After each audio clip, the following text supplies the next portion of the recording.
friends, hope you are enjoying your winters in the western and central part of India and also northern. Vijayawada Chennai में जैसी area में ठंड ज़्यादा होती नहीं है. कल बारिश आई थी तो थोड़ी बहुत रात को ठंड हुई थी, अदरवाइज इट्स क्वाइट नॉर्मल है. विंटर सोल्स्टाइस के बाद से और सकरात के बीच तक ये जो होता है ये पीक पॉइंट माना जाता है कि ये पीक पॉइंट होगा ठंड का. और फिर जैसे सकरात आ जाएगी, मकर संक्रांति, काफ़ी जगह अलग अलग नाम से इसको फेमसली है ये कि जैसे लोहड़ी 13 तारीख को पंजाब में सेलिब्रेट होती है. ठीक है, तो उसके बाद मकर संक्रांति विजयवाड़ा में मकर संक्रांति के नाम से इसको एंजॉय करते हैं. अब उसके बाद से फिर धीरे धीरे करके क्या होगा कि जो दिन है वो लंबे होते जाएंगे and then it will come as 21 March as a equinox. तो यहाँ से सोल्स्टाइस से अब 21 मार्च के बीच तक दिन धीरे धीरे करके बड़े होते जाएंगे. कहने का मतलब है कि ठंड धीरे धीरे करके कम होती जाएगी एंड देन 21 मार्च के बाद फिर दिन और रात दोनों बराबर हो जाएंगे. उसके बाद से दिन थोड़े उससे बड़े हुआ करेंगे रात से. Then it is starting of summer. तो मतलब वो उससे स्टार्ट हुआ है, पीक करेगा वहाँ से. फिर वो जाके जून में मेन पॉइंट हो जाएगा एक दिन जहाँ पे सबसे ज़्यादा धूप पड़ रही है, तो जून 21 के पास आसपास. ठीक है, फिर उसके बाद वो धीरे धीरे करके फिर से रिड्यूस होना स्टार्ट होगा. तो this is a circle that we can go through. तो ये हमारे ज्योग्राफी में भी काम आता है. उठ चुके हैं भाई सुबह हम, और मेरे पास कोई ऐसे फैमिली नहीं है तो मैं यहाँ पे आग वाग जला के नहीं बैठ रहा हूँ कहीं भी. तो simple on my study table with this unclear water इसलिए क्योंकि पानी में शहद मिला है. तो ये चलो will start reading are the Hindi newspaper. Go it.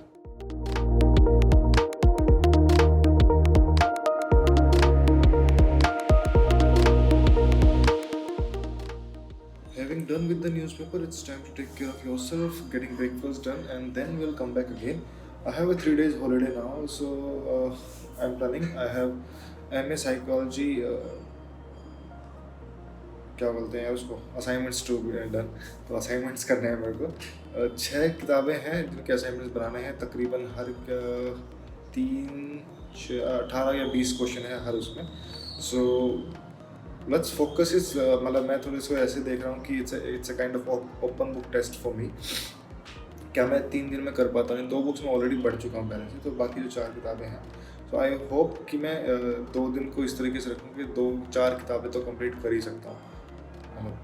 Assignment point of view से पूरी किताबें नहीं, असाइनमेंट में जहाँ जो सा टॉपिक उसने मेरे से पूछ रखा है कि ये असाइनमेंट में लिखना है, वही टॉपिक पढ़ जाएंगे. That's a smart way of doing your assignments, smart way of clearing your examinations. College time पे भी ऐसे करते थे कि हाँ कुछ एग्ज़ाम टाइम तक आते आते कि भाई कल एग्ज़ाम है, परसों एग्ज़ाम है, कुछ नहीं पढ़ रखा है तो क्या करें.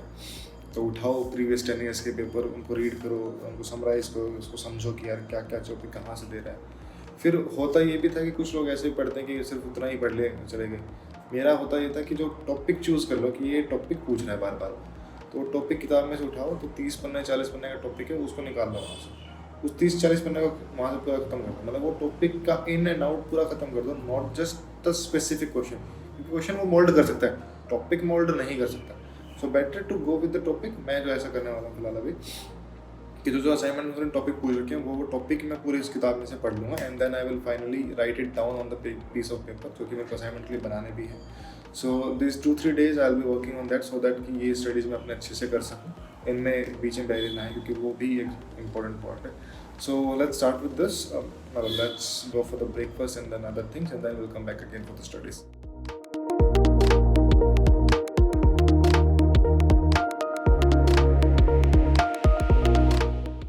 मैंने प्लान किया था कि अपने MA साइकोलॉजी की जो असाइनमेंट्स हैं मैं वो इस तरीके से करूँगा कि एक बार क्वेश्चंस फ्रेम करके अपने सामने और उनको टॉपिक बाय टॉपिक ब्रेकअप करके कि उस किस पेज पे हैं, कैसे हैं, मैं उनको लिख लूँगा and then I will be going back and reading. क्योंकि मेरे पास बुक्स नहीं है, I have everything in the PDF and laptop. तो वो मैंने सोचा कि पहले मैं स्टैटिक्स इन साइकोलॉजी का कर लेता हूँ, बट कुछ पढ़ा, कुछ हद तक मैंने ऐसे काम किया अपना.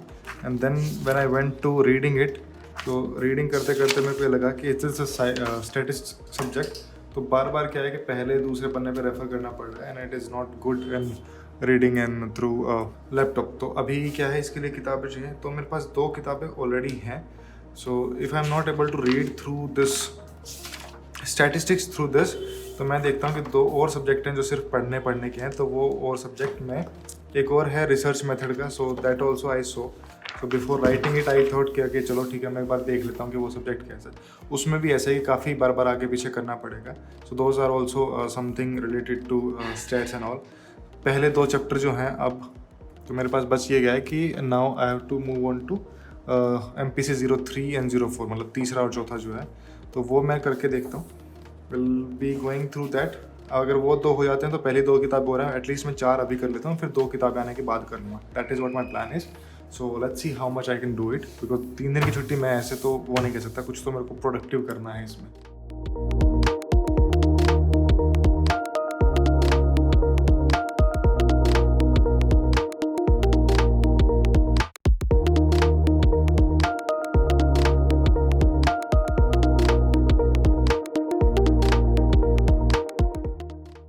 We started writing our PC1 language skills and वो अलग है, वो PC1 MP02 life span psychology. तो ये प्रीनेटल के बारे में है। This is like how this world is, अगर आप इसको समझ सकते हैं तो।